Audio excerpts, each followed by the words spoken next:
చెబుతున్న గ్రామదేవతల ఆరాధనని అశ్రద్ధ చెయ్యకండి దయచేసి. గ్రామదేవతల ఉత్సవాల్లో అన్ని వర్ణాల వాళ్ళు పాల్గొని ఆవిడ ముత్యాలమ్మ కావచ్చు, పోలేరమ్మ కావచ్చు, ఎవరైనా కావచ్చు, ఆవిడే పరబ్రహ్మస్వరూపం అని ఆరాధన చేయండి. ఖచ్చితంగా మీ కుటుంబాలన్నీ బాగుంటాయి, మీ కుటుంబాలన్నీ బాగుంటాయి. గ్రామదేవత ఆరాధనని అశ్రద్ధ. ఎందుకంటే అసలు దేవతలకి బ్రహ్మకి, విష్ణువుకి, శివుడికి నువ్వు నేనేమి మేనత్త కొడుకు కాదు ఇక్కడ.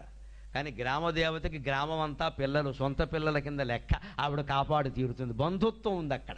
ఆ గ్రామానికి ఆవిడ దేవత, మళ్ళీ పక్క గ్రామానికి కాదు. మనకి పోలేరమ్మ అంటే పక్కింటికి సత్యమ్మ కావచ్చు, వాళ్ళు ఆవిడని కొలుచుకుంటారు. బంధుత్వం ఉంది అక్కడ. మన పితృదేవతలు మనని కాపాడినట్టే గ్రామదేవతలు మనని కాపాడుతారు. హిందూ సంస్కృతిలో గ్రామదేవత ఆరాధన చాలా ముఖ్యం. ఏటా ఉత్సవాలు ఏం మానకూడదు. అప్పుడు హింస మాత్రం పనికిరాదు. అందులో జంతు హింస చేయకూడదు. అందరూ అమ్మవారికి సంతానమే. కానీ మామూలుగా చేసే విధానంగా హాయిగా చేసుకోవాలి. ఆ గ్రామదేవత కూడా పురుషోత్తముడితో సమానమే.